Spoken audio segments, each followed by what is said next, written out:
Assalamu алейкум, урматтуу кыргыз элим, урматтуу Facebook'ta достор.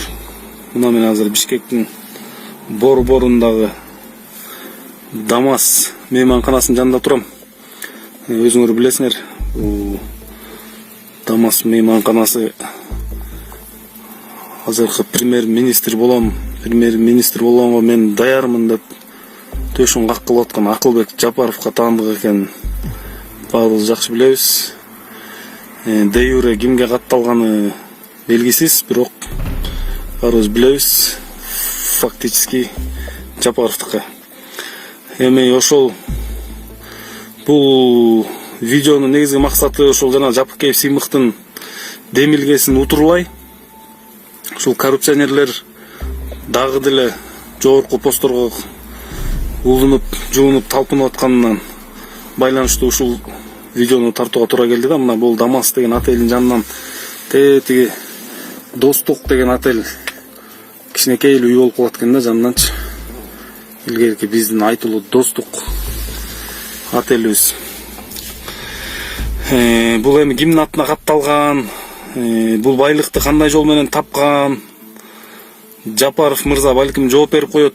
Министр болуп турду, балким инвесторлордон тартып муну салды. Аны эмнеге министр болуп турганда ошо инвесторду Кыргызстанга тартпай жеке өзүнө тартты же башка жол менен салдыбы? Бул мен үчүн табышмак, силер үчүн деле табышмак болуш керек. Анан кыргыз элим, достор, ушул Сыймык Жапыкеев давай алга деп коюп отура бергенди токтотолу. Ар бир кыргыздын ар бир жигити, ар бириңер манассыңар, ар бириңер манастын тукумусуңар.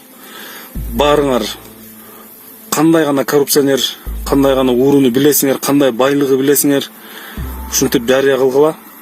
Жапыкеев Сыймык жалгыз болуп атпайбы? Коррупционерлер көп да. Абдан көп. Булар деген үй бүлөсү менен, бир туугандары менен, анан өкүл бала, күйөө бала, анан куда сөөк болуп абдан көп болуп кетет да. Анан ошондордун баарына таландыга Жапыкеев Сыймыкты таштап койбой, келгиле баарыңар Жапыкеев Сыймык өзү дагы айтып атпайбы, кел чыккыла, силер дагы тартып чыккыла деп. Мына Дамас рестораны, мейманканасы. Мунун ичине кирип көргөндөр болсо керек, мен мурда кирип көргөм. Жомок да, эми жомок. Ушундай байлыктарды кандай жол менен таптык экен? Таза болсо, байлыкты тапкан киреше жолу булагы таза эмес болсо, коррупция болсо, уурлук болсо, анда азыр премьер-министр болууга моралдык укугу барбы Акылбек Жапаровдун? Ошол сурат туулуп атат да менде. Баарыңарга ийгилик, ороз айыңар жакшы өтсүн. Чындыкты айткан адамдарды колдогула. Буюрса баардыгы жакшы болот. Ассаламу алейкум, кыргыз элим. Аты жөнүм Алимов Дастанбек, 1999 жыл төрөлгөнмүн. Көстене ломкүстүк оорусу менен төрөлгөнмүн. Анан азыркы учурда сколиоз менде 4-степенге келип калды. Дем алышым кыйындап, ички органдарым кысып, санчкылап, грудной клетка уже көрүп атасыңар, ошол жерге чейин көтөрүлүп кетти. Арткы жагым видеодо көрсөтөбүз. Азыр ошого кичине мага акча керек болуп атат. Чет өлкөгө барганга Индия, Турцияларда 45 миң, 50 миң деп атат сумманы. Азыр Египетте мен көрүп атам, Германия, Египет жакшы болуп атат экен. Ошол жактардан мен клиникаларды онлайн издедим. Ал жактарды сүйлөшүп көрбөдүм, бирок отзывдарын көрдүм. Алар кымбатыраак айтып калышы ыктымал.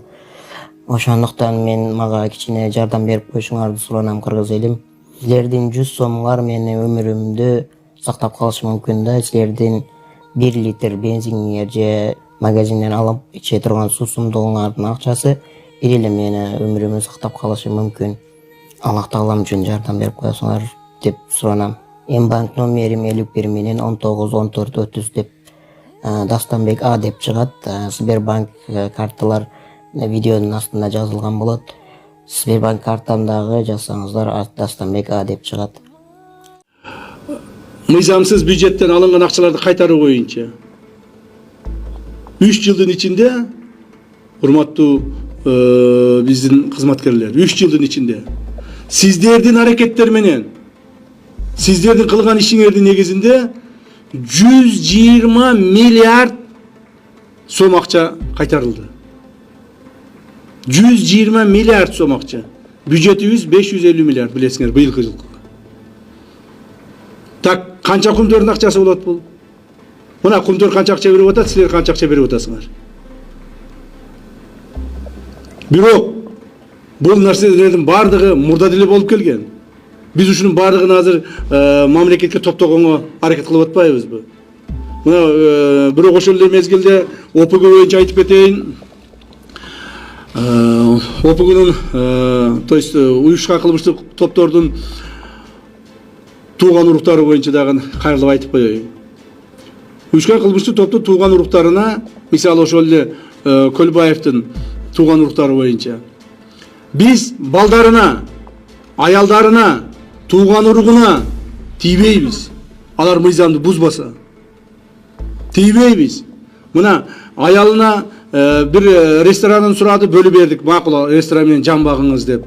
Машинесин сурады, аялына машинесин бөлүп бердик. 3 кызына 3 квартирасын бердик.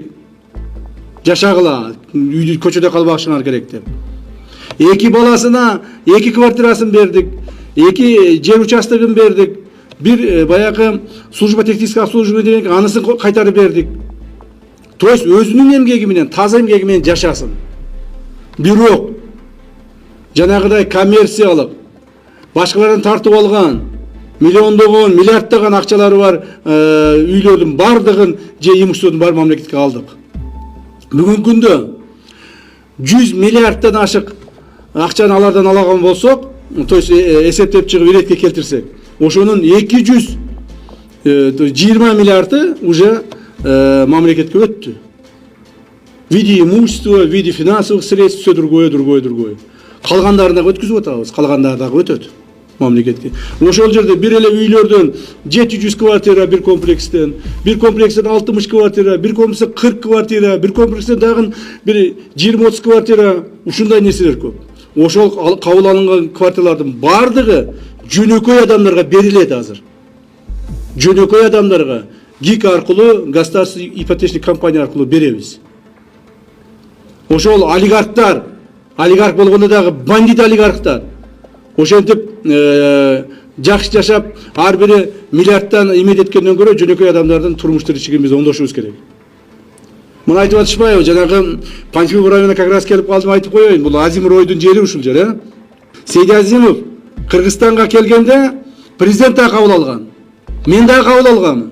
Ал ошондо келип айткан: "Ай, мен болду, мен өткөндөгү мурдагы криминалдык жүрүш-турушумду токтоттум. Мен эми инвестормун. Мен акчам бар. Кыргызстанга акча салайын, ушул жерде завод фабрика курайын, ушул жерде иштейин, элге жумуш камсыз кылайын" деп айткан. Президентибиз дагы айткан: "Макул, иштегиле, жумуш камсыз кылгыла, мыйзамды бузбагыла, адамдарга зыян келтирбегиле" деп сүйлөшкөнбүз. Бирок эмне болду? Мына ошондон бери 2 жыл өттү. Ошо Азимурой Кыргызстанга завод фабрика эмес, бир камок салган жок. Кайрадан мурда өзүнүн иштерин баштады. Элди талаптоноо, коркутуп үркүтүү, тартып алуу, жана өзүнүн акчасын күчү менен укук коргоо органдарын, жергиликтүү бийлик органдарын, мамлекеттик органдарды сатып алуу фактыларын кайрадан баштады. Мына ошондо биз ага чара көрдүк. Бизге андай инвесторлордун кереги жок. Криминалдык инвесторлордун, келип бизди кайра тоной турган инвесторлордун бизге кереги жок. Азимурой ким болуп кеткенде дагы ал жооп берет. Мыйзамдын алдында жооп берет. Ушул эле маселени мына айтып атышат. Эмне үчүн анда Акылбек Жапаров тойго барса, Камчы Көлбаевдин апасынын тоюна барса, аны жазалабайсыңар. Акылбек Түмөнбаев Камчы Көлбаевдин жанагы похоронуна барса, аны жазалабайсыңар дейт. Мен айтып коеюн. Акылбек Сөнбеков Камчы Көлбаев менен да ушундай сүйлөшүү болгон. Муну да коомчулук билиш керек. Камчы Көлбаев менен дагы, Райым Матраимов менен да ушундай сүйлөшүү болгон. Мына мындан 3 жыл алдын биз бийликке келгенде айтканбыз. Коомго зыяныңар тийгизбегиле. Мыйзамды бузбагыла. Өзүңөр жашооңор менен жашагыла. ушуга чейин тапкан акчаңарды элдин жыргалчылыгына жумшагыла деп шарт койгонбуз. Алар ошого макул болгон. Башында алып келип аларды камаганбыз. Алар ошо керектүү суммасын мамлекет төлөп берип, мисалы Матраимов менесинде бар, где-то 2 миллиардтай төлөп берди окшойт. Камчы Көлбаевдагы жок дегенде бир 1 миллиардка жакын төлөп берди окшойт. Так, төлөп беришип, кайранан жашап атышкан, иштеп атышкан. Бирок акыркы 1 жылдан бери кайра күчөп кетишти. Акыркы 1 жылдан бери мурдагыларын кайра башташты. Кайра тоной башташты. Коркута башташты. Баягы эле өздөрүнүн мамлекеттик кызматтагы байланыштары менен мамлекетке зыян келтире башташты. Таможняга зыян келтире башташты. Мына Эркештам тарапты. Эркештам да бизде Кытайдан өткөн чоң пост бар. Ошол жерде Матраев кайрадан контролго ала баштады. Өзүнүн жанагы таможниктерин коюп акча чогулта баштады өткөн машинелерден. Кой десек, эскертсек, мыйзамчегинде жаша десек, болбосо биз эмне кылышыбыз керек? Жалбарышыбыз керекпи? Андай болбойт. Биз мамлекеттик кызматкербиз. Биз мамлекет үчүн жашап атабыз. Мамлекет үчүн иштеп атабыз. Кудай буйрса, мен азыр ушул жерде турганда, пока я жив, не будет никаких против государственных деяний от имени ОПГ, коррупционеров и других. Этого я не допущу. Мына тил албай коюшту, биз аларды жазалап атабыз. Акылбек Сөбековдун тойго барганы боюнча ал 5 жыл мурда барган экен. Айтып атпаймынбы? Вот Көлбаев менен мен деле таанышмын. Таныш болгом. Мен деле жолукканмын. Акылбек Сөбеков 5 жыл мурда тойго барган, ал таныш болгон. Бирок мына 3 жылдан бери биз менен иштеп атат, эч кандай байланышы жок, эч кандай сүйлөшүү жок. Эгерде Акылбек Сөбековдун ОПГ менен байланышы болсо, Көлбаев менен байланышы болсо, кандай бир операциялар жасаса, же чогуу жүрсө, чогуу отурса, чай ичсе, анда мен ал кишини жоопко тартууга даярмын. Түмөнбаев, Акылбек Түмөнбаев, анын похоронуна барды деп айтып атышат. Эмне үчүн аны жоопко тартпайсыңар деп. Эмне үчүн тартпайбыз Акылбек Түмөнбаевди жоопко? Акылбек Түмөнбаев эл шайлаган депутат. Ошол жерден эл шайлай берген. Эл кандай депутатты шайласа, биз ошол депутаттар менен иштеп атабыз. Бирок аларды да тазалаганга аракет кылып атабыз.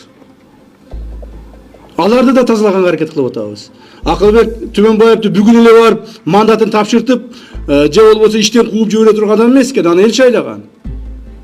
Эгерде Акылбек Түмөнбаевдин ордунда кайсы бир чиновник болгондо, мамлекет кызмат иштегенде 1 сааттан кийин жумуштан алдырмакмын.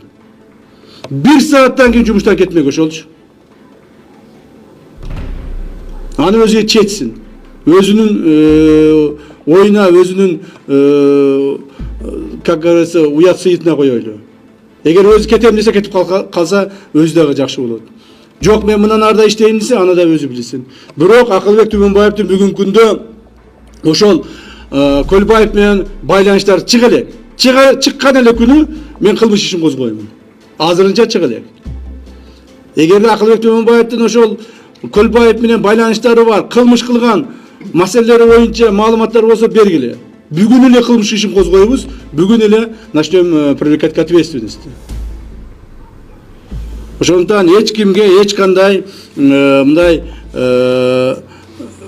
никому никаких пощад не будет отныне. Не будет.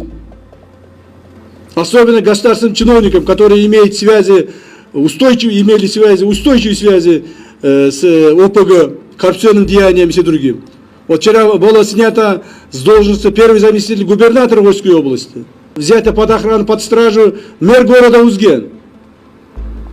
Так, и дальше больше. Таким образом мы наведем порядка, ребята. Мы вместе с вами наведем порядка.